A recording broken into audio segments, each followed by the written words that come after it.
Hey everybody, this is Brad Bruce and I am here with Jase Marsiglia. and you're listening to the 5195 podcast. We're back at it. We had a topic we were going to talk about We did and then some news just dropped literally moments ago before we hit record. and we felt it was necessary to talk about it. I think so. It seems like it's a good time for that. I think so too. We just learned that Val Kilmer passed away. Yep. What a tremendous loss. It's a huge one. Because he was there through our whole childhood Yes. into adulthood. Yes. He was there. Yeah, I pretty much followed his career beginning to end. Yeah. I mean, yeah, have I seen everything he ever did? No. I feel like the big ones, the ones that really mattered. Mhm. Yes, I definitely did. And what a captivating actor. And he was one to me that his sense of humor was probably one of the best things. Because, yeah, he did a lot of dramatic roles, of course. Mhm. But he seemed like the kind of guy that you could probably bust a gut laughing about. Oh, yeah. With, what a fucking bummer, dude. And only 65, man. I know. What a storied career. Extremely. Yeah, very talented. A nice guy. I actually had the privilege to meet him one time. That's what you were saying. Yeah, it was really cool. Really nice guy, Yeah, I'm really, really bummed about that. I mean, because, the catalog that I'm familiar with is like Top Secret. His first film. Yeah. That's what really impresses me is Top Secret. There's nothing that predates it in his filmography. And he gives a performance that's as deadpan as anyone else in the Zuckerverse, He gets the joke. He doesn't play down to it. No. And man, he sells every stupid moment of that movie, and it is hilarious. And he probably could have went on from there to just be a straight up comedic actor. I mean, I know this was like a team effort, but I'm impressed every single time with the entire sequence that goes backwards. Oh yeah, I know. In the German bookstore. I know. That was impressive of not only him and the actress, but Peter Cushing. Yeah. And because it's like they're supposed to be speaking German, and all it is they shot the entire scene in reverse. Great. So they're walking backwards, they're doing everything backwards, and in the same film, he has a complete bar fight underwater. And it's Val. It's not a stunt. And so committed, yeah. So committed. And it just, to me, Top Secret is probably, in my opinion, probably my favorite Val Kilmer movie. Yeah. If only because you got everything. You got everything out of him. You got the comedy. You got the romance. You got, I will say drama only because you could tell playing deadpan comedy, you have to have the chops to do it. You got musical Val Kilmer. Like there's nothing in that movie that It's definitely a cavalcade. it's pretty much a demo reel. Yeah. You know what I mean? Yeah. And it's no wonder he went on to stuff like Real Genius, Top Gun, Willow, The Doors. It's just everything to me when it comes to Val stems from Top Secret. And I don't just mean it because it's his like his premiere film. Right. Just there's so much in that movie that he does, that he committed to, like you said, that makes it as funny and enjoyable as it is. And I think it's a criminally underseen movie. It really is. That's perfect. That's a perfect way to describe that film. To me, it's like the bastard stepchild of the Zucker films. Yes. Because everyone says, oh, Naked Gun, Airplane, which is great. Right. Fine. Yeah. But Top Secret is just as funny as either one of those films. It is. And it's mostly because Val had the same comedic timing as like a Robert Hayes, a Leslie Nielsen, a Peter Graves. Yeah. All these people that hammed it up so professionally. Yeah. He did it. He nailed it. And I think he could have made a career out of just that, but he didn't.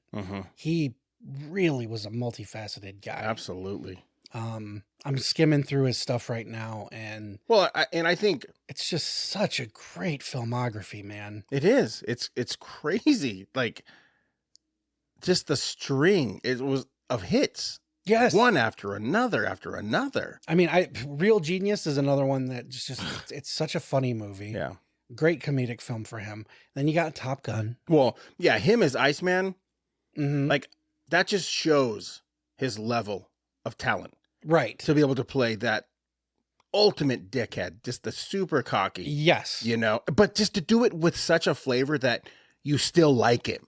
But here's the thing, that's what's funny. It's like there's a part of me that feels like Iceman put a slight blemish on his career, because that's where I feel like some of the stigma that Val Kilmer's a dick Yeah. started coming from. No, it definitely did. And it was like, no, he just nailed that role. Yeah. You know, Willow. Mm-hmm. Fantastic in Willow. Obviously fantastic as Jim Morrison Yes. in The Doors. Yes. Oh, come on. Doc Holliday. I was going to say, I tried as long as I could not to talk about Tombstone. I know, but how could That you is- not? That is a performance that should have won an Oscar. Absolutely. In a movie that should have been up for Oscars. Absolutely. Tombstone is probably one of the best. It's probably my favorite modern Western of all time. Oh, for sure. It definitely is. And his performance as Doc Holliday is unmatched. Mm-hmm. Yeah. In fact, I'll be honest, Tombstone, just as a film, it ruined any other Wyatt Earp story I've ever seen. Yeah. I almost refuse to see anything else that Yeah. portrays Wyatt Earp or Doc Holliday, because I'm like, nope, Yep.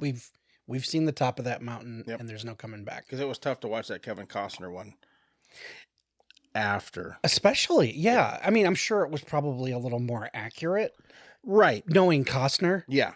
Yeah. But- Which it wasn't that it was a bad movie. It was just, it was really outshined by Tombstone. It is. And the thing is, Tombstone, to its credit, Kurt Russell is no slouch on Wyatt Earp Mhm. lore. Yeah. Like he's like a Western historian. Right. Right. And there's a rumor that there's a lot of evidence to this, that he secretly directed that film because George Cosmatos, is that how you say his name?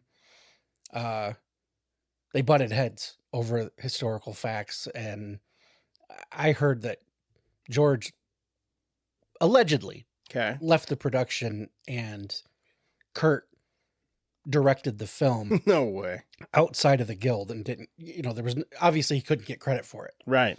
but they claim that Tombstone is 100% Kurt Russell's film, because not just because he's the lead performer, but he steered that movie into the areas it went that made it as iconic as it is today. Wow. That's all alleged, obviously. Yeah. Yeah. Obviously, and I almost hate to bring it up, but he is Batman in my least favorite Batman movie. Yeah. Not his fault No, not at all. at all. He was a perfectly fine Batman. He was Even when we did our Batman episodes, we never blamed Clooney or Kilmer. No, they were hired guns. Yes. And they both did just fine. Yeah. It was again, I use the term team effort.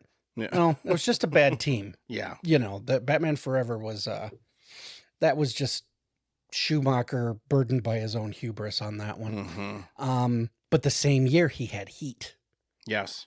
which was a phenomenal Oh my film. God. Fantastic. I haven't seen it in a long time, but in the same year he had The Island of Dr. Moreau and The Ghost in the Fantastic. Darkness. Yeah. And I talked about Ghost in the Darkness. Yeah, on you the did. Show. Um, But yeah, The Island Dr. Moreau. Wow. If you haven't seen it, I don't think you should definitely seen change it. that if you haven't, which I'm actually fucking shocked that Well, you haven't. I own the movie. Okay. I have the Scream Factory copy, which I could be wrong, but I think it has both theatrical and unrated cuts or director's cuts. Okay. Because I know that movie was a notorious production. I heard all of them were. Yeah, like they've never made a Dr. Moreau movie that worked. Yeah. Even David Gregory from Severin directed a documentary, The Lost Soul, The Doom Journey of Richard Stanley's Island of Dr. Moreau. So that was like a majorly cursed production. Mm-hmm. But again, that was the same year as Ghost in the Darkness, which I would love to revisit. Yeah. Did you like The Saint? I did. Fantastic. I did. Movie. Yeah. Very underappreciated movie. Mhm. That was based on a television show, a British show, I believe. Okay. At First Sight, never saw it. Great. That's where he's blind, right? Yep. Red Planet, I don't remember much about. See, now I'm tapering off. Salton Sea, I never saw. Great. Is Oh it my good? God. What What a gut punch. Now, we talked about this one the other day, 2003's Wonderland, Yeah. where he played John Holmes. Yes.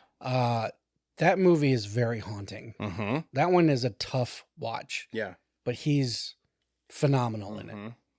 Another one that they needed to just hand out fucking Oscars to Please people. get to the one from 05.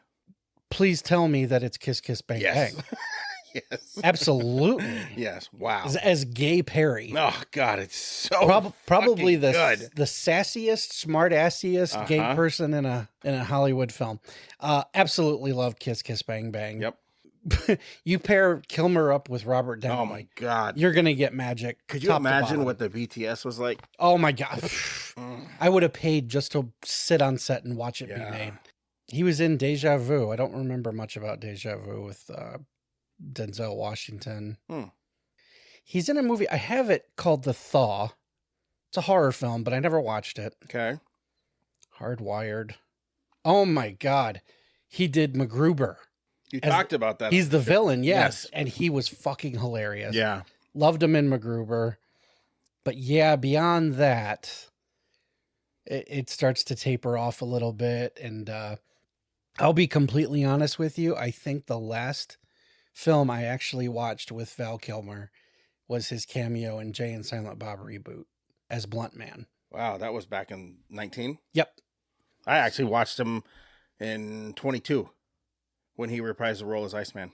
I really didn't watch Top Gun Maverick, and I've heard that it's like one of the greatest sequels ever made. It really fucking is. And I'll be honest with you, because me and Kimmy went to go see it, Mm-hmm. and the moment with Iceman was when it was nice seeing him again, like on Mhm. screen, of course, and they addressed the issue that he was dealing with in real life. You know, Did they? Okay, which that's nice. Which it made sense, you know, to do that. Especially if you're going to call him back. Yes. But yeah, no, there's a moment in the movie where we both kind of look at each other like, wow, that was tough, Sure. you know, but it was nice. Yeah. That was the last thing I had seen, which I think was the last thing he had done. It's the last credit Yeah. on his IMDb. Yeah. Which, I mean, if that's the one you're going to go out on, Not too bad though. no, I would Not- imagine because, yeah, having not seen it, I personally, I've heard nothing, absolutely nothing but good things about it. I sort of want to revisit the first one because I haven't seen the first one in probably a good 20 years, Mm-hmm. you know, so I don't feel like going into a sequel to something that Here's what's funny about Top Gun. I actually have more memories of Hot Shots Okay. because I've seen it more. Yeah. So that I'll think of a scene and be like, that was pretty funny. And then think, no, that was fucking Hot Shots. That was not. So yeah, I would rather go back and watch Top Gun, refresh, Yeah. and then check out this new one that everyone and their grandmother raved about. Yeah. So No, you should definitely watch Ghost of the Darkness again. I do want to, yes. Yeah. You should definitely watch that. Yep. For sure. I do want to watch that again. There was another one though we were talking about that I wanted to revisit. I mean, obviously, there's no bad time to revisit Kiss Kiss Bang Bang. Yeah. He was in The Second Bad Lieutenant as well. I never saw that one. Yeah. That was a movie that I just didn't think a sequel was warranted. No, because I mean that first one was so goddamn rough. It's a tough movie. Yeah. That's a one and done in my book. Yeah, and I remember getting I think it was a VHS, an NC-17 VHS. Mm-hmm. Mm-hmm. Yeah. That's the one with Harvey's Keitel. Oh yeah. He was the voice of Moses in The Prince of Egypt. Oh no, I didn't know that. Me neither. Huh. Probably haven't seen that since the theater. Yeah. That was a great movie. Island of Dr. Moreau. That was the other one that I probably just need to watch. Yeah. Forgot about The Real McCoy Good with shit. Kim Basinger, Yeah, the good cat shit. burglar movie. Yeah, that was fun. That's a fun movie. That's been a long time. Yeah. And of course he was in True Romance, but peripherally. Yes, yeah. Not Which I thought was cool though. It was cool, but it was like I almost didn't want to bring it up because it's like he's sort of a peripheral character in a film full of fucking actors. I mean, that one's just the cast for True Romance is insane. Yeah. But yeah, we gotta say goodbye to one of the greats. That's man, is that something? Yeah, they said I think his daughter told New York Times that it was pneumonia. He just couldn't battle it. Yeah. I mean, pneumonia. I've had it like 3 times. I always feel like I'm gonna meet my maker. Yeah. And that's with a relatively healthy body.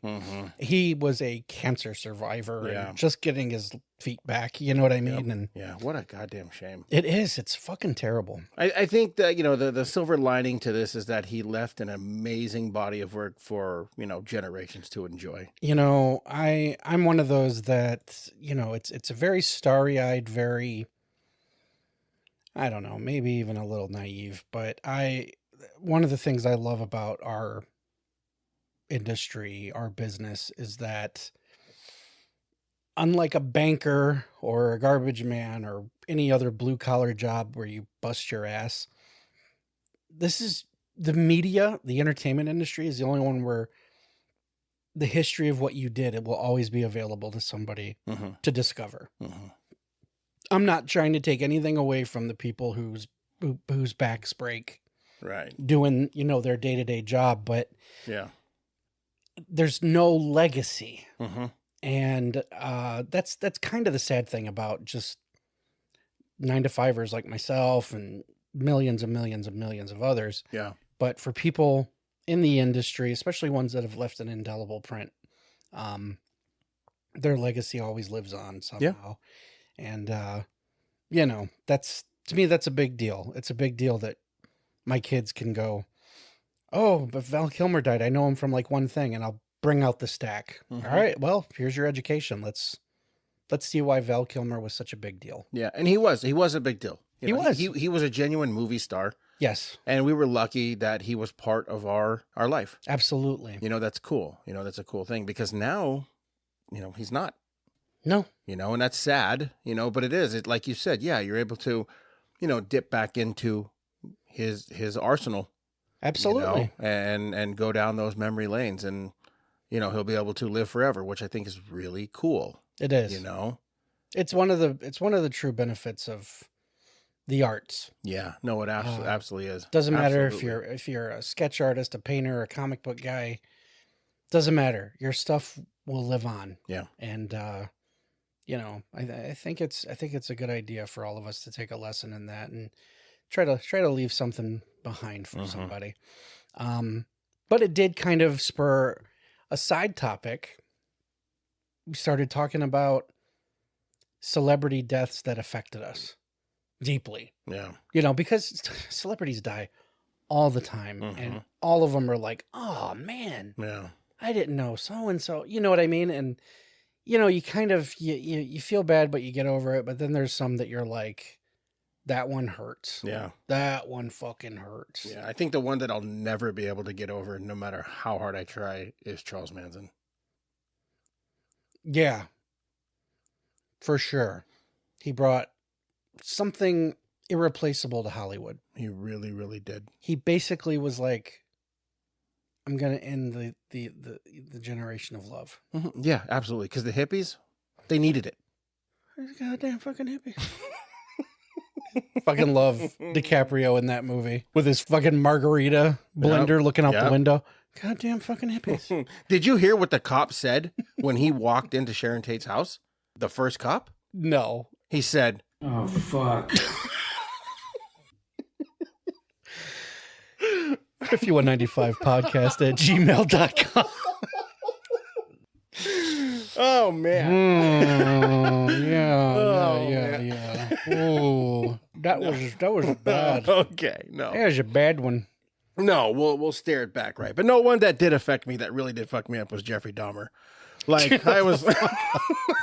You know what the cop said when he first walked into the apartment? What'd he say, He Brad? said... Oh, fuck. No, now we know he was just like, can we get out of here before I get germs on me? Oh, fuck. Damn. Wow. No, you know what? I'm going to let you take point on this one because... 5195 podcast at gmail.com. I've got a few. Yeah. And I bet we'll share them. I guarantee. Yeah. Guarantee. Because there's nobody here that you're going to be like, yeah, I didn't really give a fuck. You know, frankly, I'm kind of glad they're dead. We talked a little bit off the air. Phil Hartman. Oh, man. That was a heartbreaker. Yeah. And so close on the heels of Chris Farley. Mm-hmm. To lose two of what I consider two of the funniest people from SNL. Yeah. And not just SNL, but Phil Hartman was, to me, more than SNL. Because I know that was his thing. Like his biggest claim to fame. Yeah. Obviously. To me, he was such an indelible part of The Simpsons.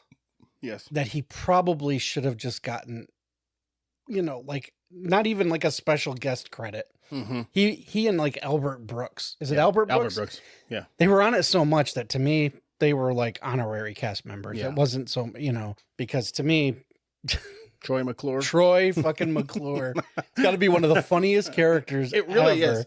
Him and his stupid self-help movies or after school special. So good. But no, Phil was so good. And there was a day, I'll never forget this. I was in high school.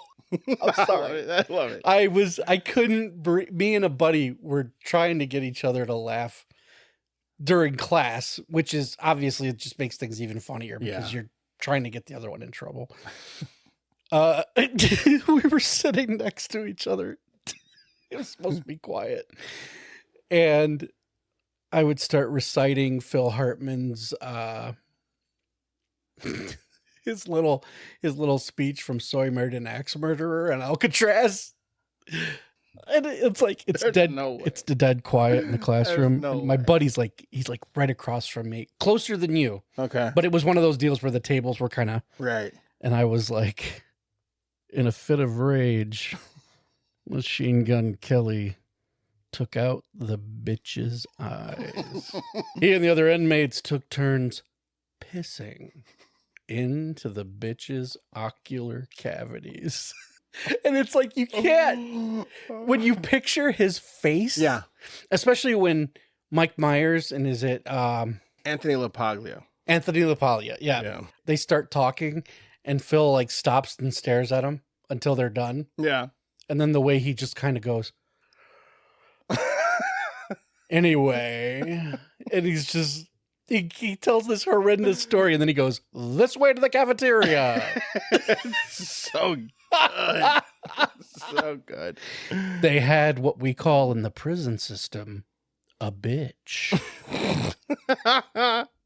In a jealous rage, Machine Gun Kelly removed the bitch's eyes. It's just such a random moment.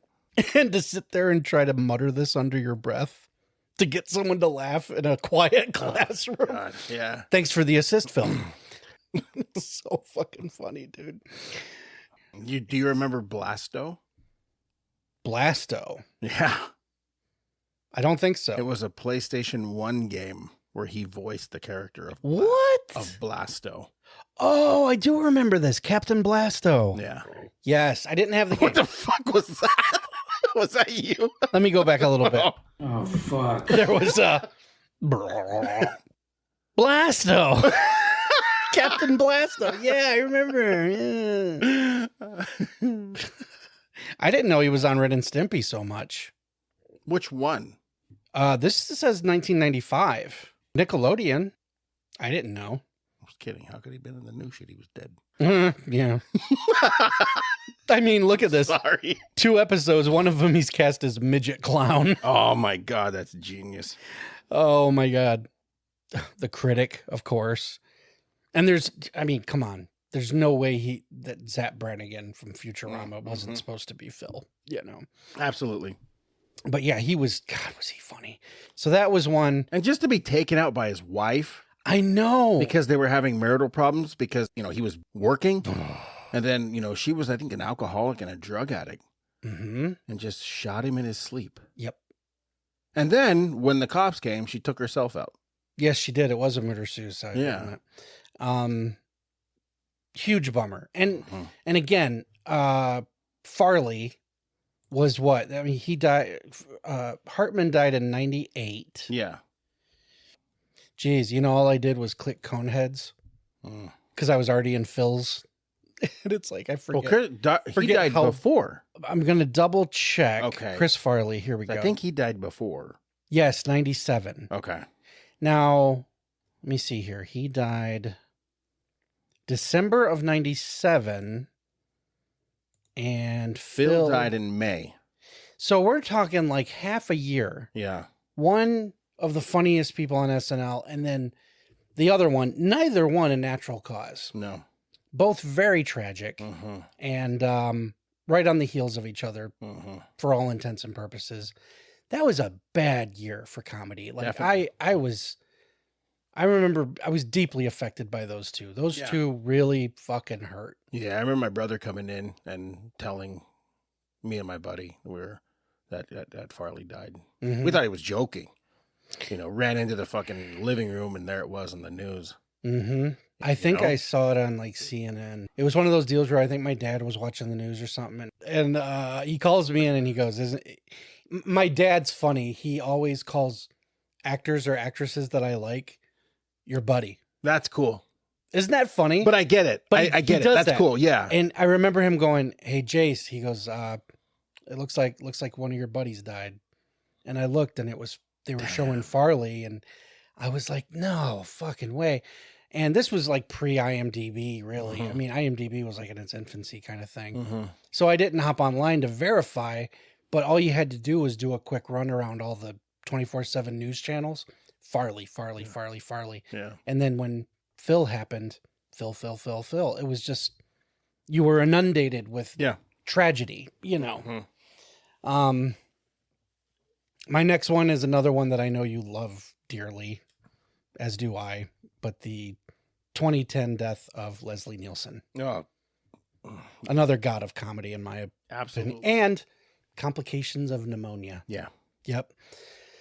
That one hurt because just like Farley, Kilmer, Hartman, I grew up with Leslie Nielsen. In fact, prior to like Police Squad and Naked Gun and Airplane, those were the ones that I kept going back to. And then I would see stuff, Spy Hard and Repossessed, Dracula Dead and Loving It. So I only knew him as comedic Leslie Nielsen. And it wasn't until much later with a video store card and Netflix that I was like, oh, he had like an entire career of drama prior to this. You know what I mean? Like he played a lot of dicks, to be honest. He was always kind of a heavy. Right. But it taking away the comedic side, if you look at his face, you could tell that he could do that. Yes. Because there's a menace to him. Prom Night, he's like a principal in that, but he did a lot of television, and one of the roles that really stood out is like just a real dickish role. Yeah. Was they called him the ring banger on MASH. Oh yeah. Because he had that, like, was it like a general's ring or something? And when he'd get he'd bang it, make sure you heard it. Right. Because that was just him basically parading his laurels. Yeah. Because he was just full of them, fuck himself. He was just this real big douchebag. And then you watch something like Day of the Animals. Yeah. Where the son gets to him and now he's like, I'm going to fight all you motherfuckers. And he fucking fights a bear. Yeah. That's so fucking funny. That's so funny. I absolutely love it. I love it so fucking much. But yeah, homeboy, he was great. And, obviously, there isn't an episode that goes by that I can't bring up Creepshow, but a conversation we had in the past, people his story in Creepshow, Something to Tide You Over. He's a villain. It's funny, but it's not. Mhm. It's darkly humorous. To me, Something to Tide You Over in Creepshow is sort of the turning point Right. where the movie goes from super goofy to not so goofy. Right. And then the rest of the movie is pretty fucking scary. It is definitely a pivot. So in that story, he's killing Ted Danson and Galen Ross because his wife, Galen Ross, was having an affair with Ted. Mm-hmm. And there's the shot where he tells Ted to pull sand into the hole and bury himself. And then they do the page flip and it's up to his neck. And Leslie is kind of smoothing the sand out around him with a shovel. Yeah. Well, then he hunkers down in front of him and he goes, there. And when he says there, there's a smirk and a coldness in his eyes that I absolutely love, Mm-hmm. because that's the moment you know he is psychotic. Yeah. And he is not going to let you out of this. You are going to die today. And he could not, he is pleased as punch that you're in this predicament. And it's just, to me, I could take a screenshot of that moment where he says one word and you know everything you ever need to know about that character. And it's brilliant It's Yeah. brilliant performance. Yeah, it really is. And it's scary. Mhm. And it's funny because that's after Airplane. You know, people weren't really throwing him whole hog into comedy yet. So he was still kind of playing the heavy, you know, kind of a, Mhm. and I really do. I love his performance in Creepshow Yeah. because it's not the Leslie, you know, but it's there. Mm-hmm. And then, you know, from there, it was like, he just took off doing the funny stuff. Right. Just had an entirely second, I don't even know what to call it, like a completely new second half of a career Yeah, you're right. with just comedy. Yeah, because it was a 60-year career Yeah. with over 100 films. Yes. And it was like, you know, I don't even think he was interested in doing dramatic stuff anymore. It was almost No. like he put it behind him. I think he was just really having fun. Yes. And I 100% applaud the guy for it. But when he passed in 2010, I was like, wow, just another piece of childhood gone. Yeah. That one hurt.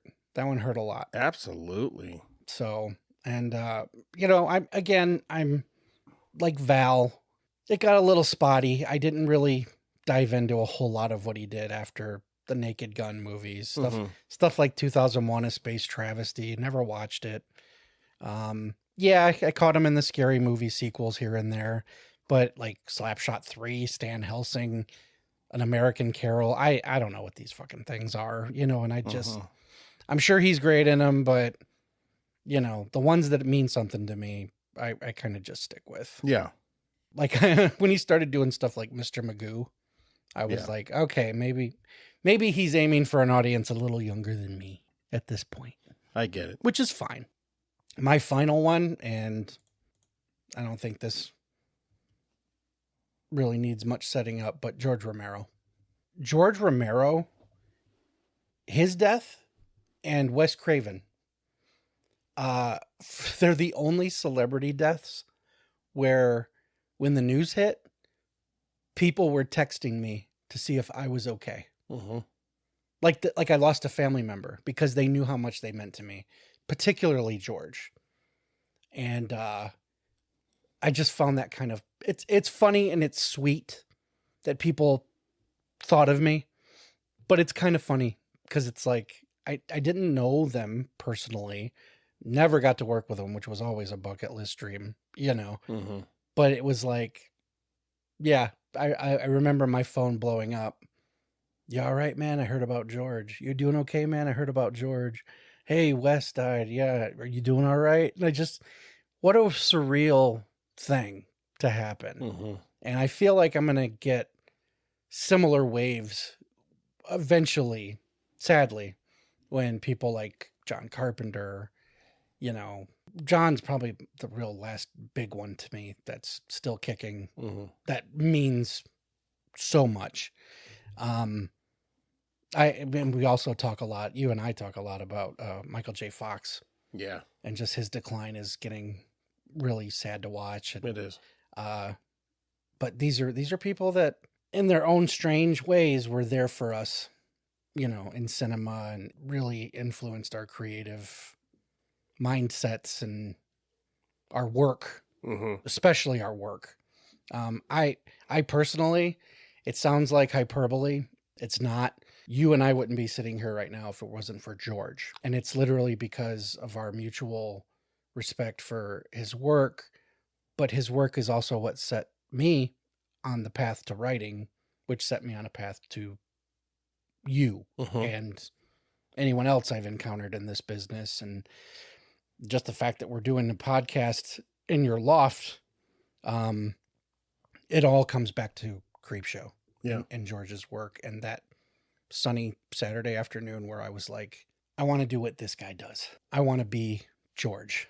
And yeah, I met George. Let's see, he passed in July from lung cancer. I mean, the guy was a chimney.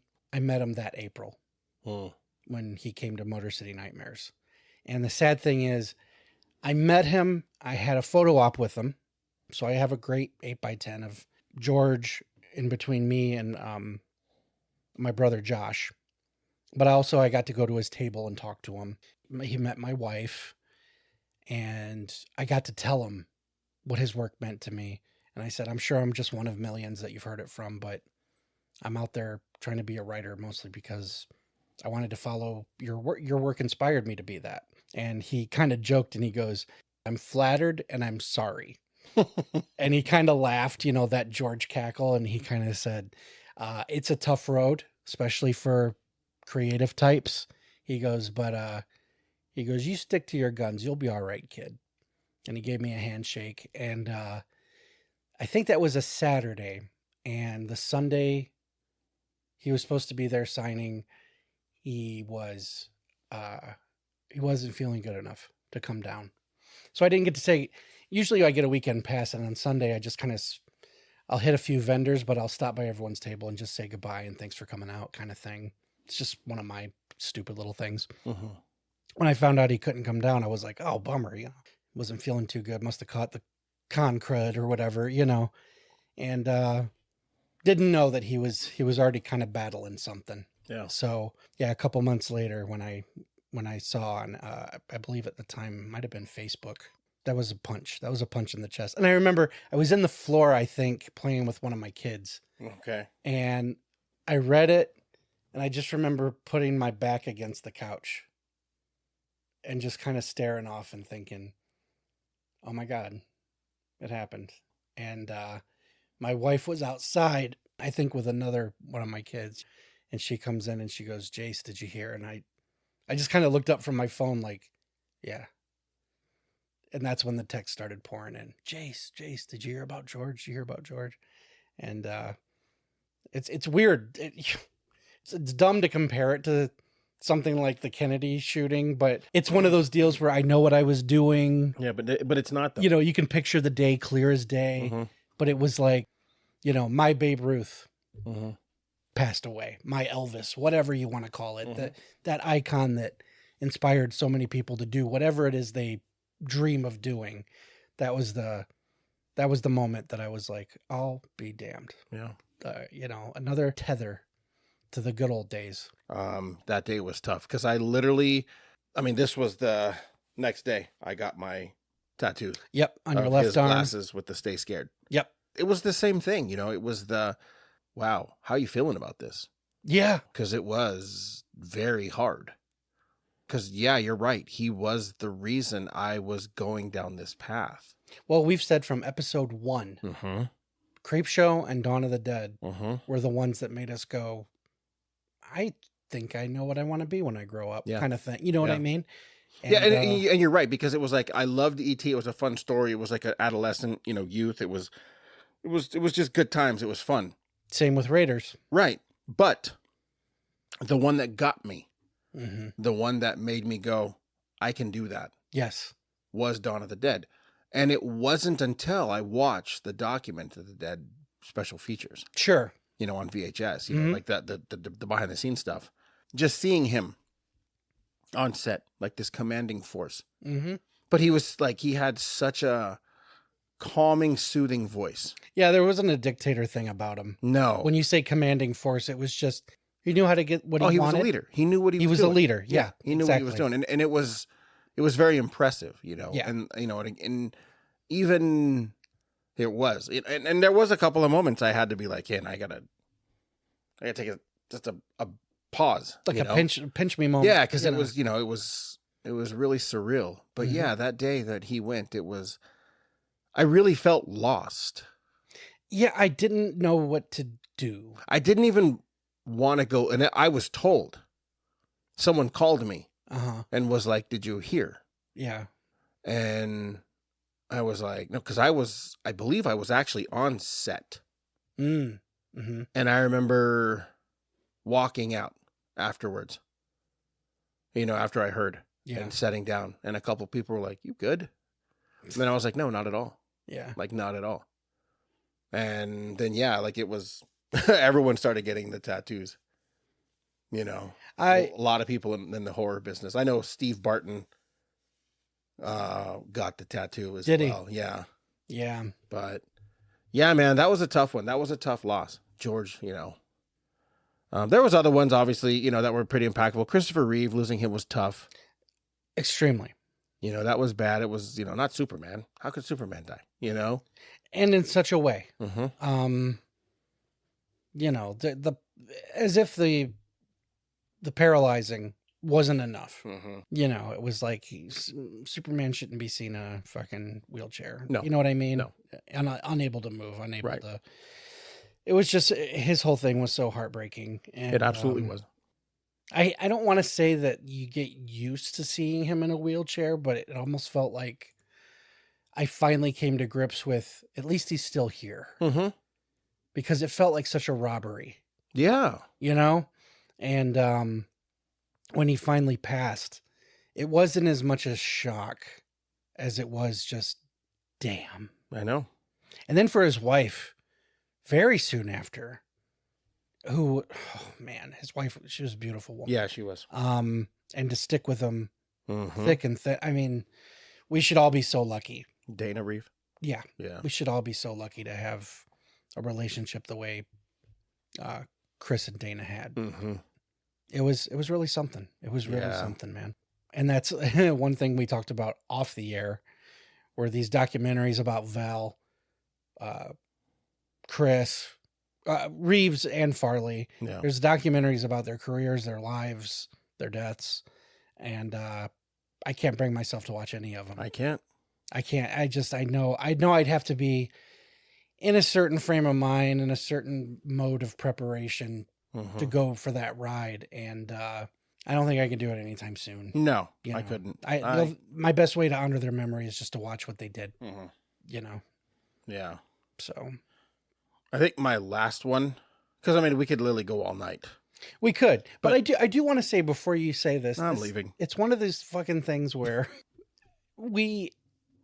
there's such a subset of people who look at Hollywood and go, why do you give a fuck about people you'll never meet? When marriages collapse and all this stuff. I'm not a tabloid guy. Mm-hmm. I really don't give a shit about their lives, off camera and all the little minute details they were seen holding hands. They were in a restaurant. What else? I don't care. That's their life. That's their privacy. But the people who are like, how could a celebrity's death matter so much? And I'd like to think this episode kind of shed some light on it, because it does if they touched you in some way. Absolutely. How could it not? Yeah, especially when it puts you on a course. So I just wanted to put that out there, because I know that there's bound to be people in the audience who are just kind of like, come on, guys. Well, there's people out there that are inspired by athletes and they want to be baseball players and basketball players. Which is funny, because the athlete guys are usually the ones who are naysaying the celebrities. Right. And but just saying that it's like, everyone is inspired by somebody to do something. Yes. Yes. And these are just the people that inspired us Mhm. because of what we're into. Yeah. You know, and it's like, and if people don't get it, you know, then hey, cool, whatever. You know, you don't No, get it. yeah. You know, that's fine. You know, but I understand my feelings towards these guys, and some of them I've met, some of them I haven't. Yeah. Like I know I'm never gonna meet fucking Michael J. Fox or Tom Hanks or Yeah, any of these people that I grew up watching for the most part. right. And a lot of the ones that are gone. You know, I mean, I was talking to my folks just a few nights ago about how literally the entire cast of Night Court is dead, Mm-hmm. except for Larroquette and the chick who plays Roz. That's it. Yeah. And that was an ensemble cast. Everybody. Never met him, but I grew up with him, Yeah. and it hurt every Of time. course. Every time, you know, whether it was Harry, you know, Bull, Marky Post, Mm-hmm. it fucking hurts, man. Yeah. It really does because, and I think the most important thing is that, again, it's a tether to a time lost, Mm-hmm. and now it's really gone. Yeah. You know, Yeah. save the work. Mm-hmm. But Absolutely. I just wanted people to get that before we go on with your last one, because Yeah.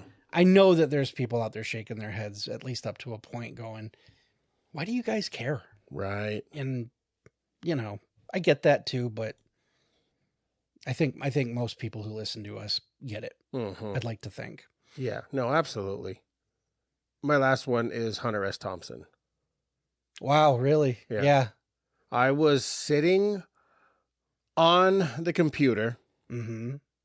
and we were drinking this beer. And what's crazy is the buddy I was with was just as big of a Hunter S. Thompson fan as I was. Mm-hmm.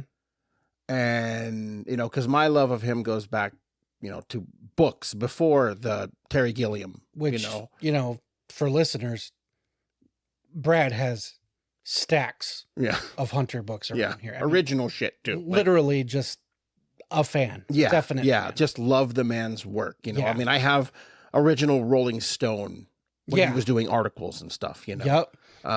Yeah, I genuinely love the man. I Yes. do. I love his work. I love him. I loved everything about the guy. Still do. You know. Because I do believe there's a whole generation that don't know him beyond Fear and Loathing in Las Absolutely. You know, know. and I mean, even like, you know, my brother's showing me Where the Buffalo Roam. Vegas. Oh, with Bill You know, Murray. Yeah. Yeah. You know, and which he was just so fucking annoyed because he hated anyone following him around, and, you know, and like, because Murray was following him around like the way Depp did, trying to Get his become him. mannerisms and, Yeah. you know, his, just the way he talked. Mm-hmm. He was such a unique Yeah. character. Yes. You No, know. he was. And yeah, you know, it was crazy. Me and my buddy were sitting there, and we were, I can't remember the beer. It you know, it'll come to me, or it won't. I don't know. But it was actually something dog. But it was Oh, what's up, dog? no, because it was the art was by Ralph Steadman. Okay. And Ralph Steadman used to come over from the UK and travel around with Hunter and do all the crazy drawings while he was doing these articles. The real, like, amorphous. Yeah, like the actual tattoo I have on my Yes. arm, that's Ralph Steadman art. Got it. Like, Yeah. of, you know, of Hunter, like taking the step in the desert, you know, with the bats flying around and the suitcase and all this shit. Like, yeah. Yep. We were drinking this beer and we were just bullshitting, and we were looking on the internet, and then it just popped up like on a headline news, you Wow. know, that Yeah. and it was just like, we just sat there like literally stunned, Mm-hmm. and we looked at each other, and I was like, this can't be real. And he was like, no, this isn't real. I was like, I can't fucking believe this. You know, then we found out, you know, that it was suicide, Mm-hmm.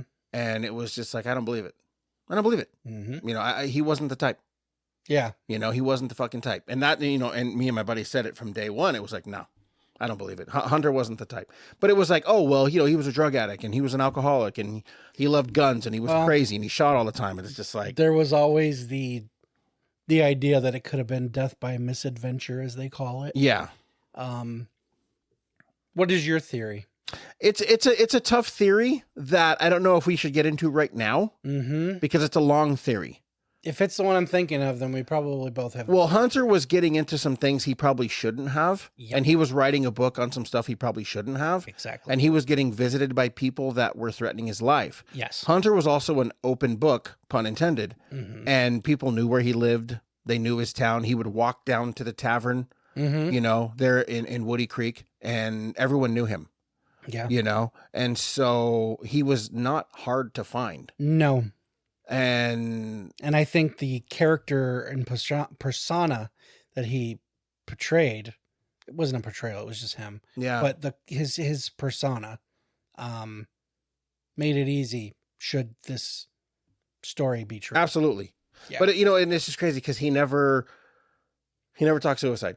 He was never a suicidal person. He never. I mean, if you watch anything with Hunter, this guy loved life. Mm-hmm. I've literally watched hours and hours of footage of this guy in his home, and just the amount of fun he would have until dawn.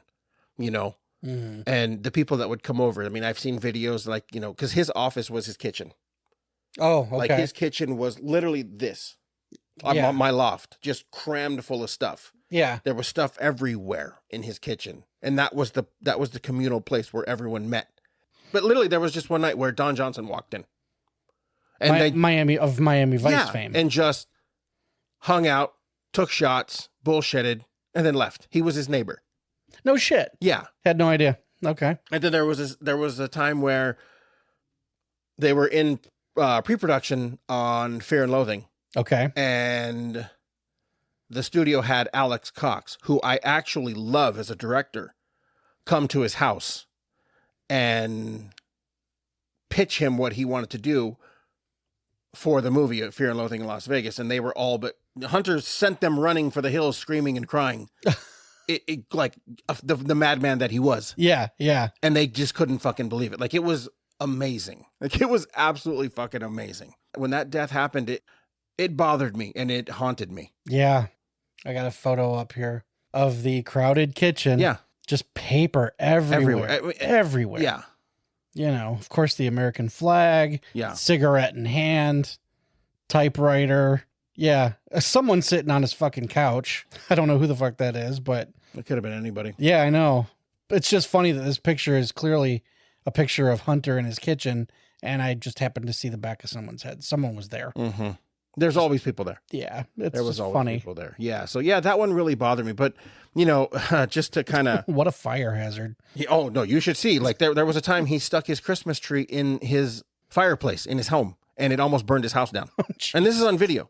No And this shit. was like probably 3-4 o'clock in the morning. Just a fucking nut. I Yeah. fucking loved it. I loved everything about the man. I really did. Like Yeah. he was awesome. It was weird to say, oh, I related to Hunter S. Thompson, but I mean, I did. It's why these people, yourself included, are probably considered American originals. Yeah. You know what I mean? Because I can't think of anyone even comparable to Hunter S. Thompson. No, In no. any way, shape, or absolutely form. not. No. And it's really something. Yeah, really, no, it is. It is. They leave a hole, They do. They definitely do. a big one. Yeah. And you know what's crazy too, just to kind of cherry on top this Hunter thing, is like the friend I was with is the friend I just recently lost to suicide. Oh, wow. Yeah. So it's just like, wow, okay. Again, It's too similar a thread. it really is. But it was a kind of an impromptu thing. It was. No, but it was, we try on occasion whenever we can to be timely. This was a big one. This news kind of hit. Yeah. Absolutely. Seemed like a good time to just kind of talk about how, the deaths in this field, in this area, Right. they mean something. And, I'm sure we could do future episodes like this. Oh yeah, I think we should. We didn't even talk about the fairly recent death of Tony Todd. Yeah, that's another gut punch. Gene Hackman, Mm-hmm. Michelle Trachtenberg, unreal. Just Mhm. God, it's been a hell of a 2025 already. Yeah, it has. It has. But yeah, it's not always a bad thing to just kind of stop and pay respects. I agree. So yeah, rather than just do a full Val Kilmer episode. Which R.I.P. Val. That's tough. R.I.P. for sure. Yeah, that's tough. I definitely want to just go watch Top Secret right now. Oh God, yeah. For You know, sure, it's for just sure. I just You know feel- what? I did forget one that I do want to mention before we go. I'll make it really fast. Sure. Another one that kind of bummed me out. That was just like, wow, really? Are you fucking kidding me? Was John Wayne Gacy. Oh yeah. You know, when the cop walked into the house, he looked around and he said, Oh, fuck.